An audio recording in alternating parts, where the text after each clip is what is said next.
Бадру Зарапович, спасибо большое, что нашли для нас время сегодня. Наше интервью выйдет 14 августа. Это дата такая непростая для всего абхазского народа. И 14 августа у вас день рождения, 45 лет. Когда начались военные действия, вам было 11 лет, вы были ребенком. Как вы для себя запомнили это время? Что осталось в памяти ярче всего?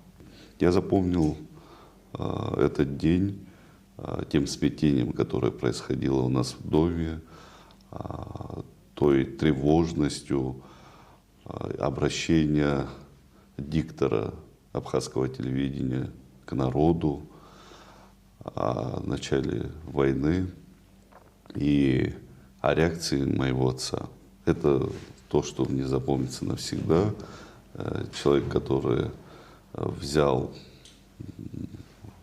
в руки оружие, охотничье оружие, никто же не готовился в Абхазии к войне, взял в руки охотничье оружие, вышел. Я помню, как собирались рядом с нашим домом мужчины, которые уходили вдали. Я вот смотрел, наблюдал за ними вслед и понимал всю трагичность данной ситуации.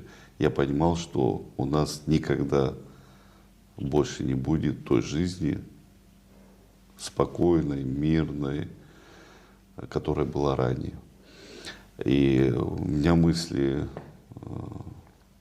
были в тот момент, понимая, что война — это большая трагедия, вернется ли мой отец живым и целым в свою семью. Эта боль жива, эта боль в том числе и сказывается на нашем поведенческом образе, и в том числе при формировании и строительстве нашего государства.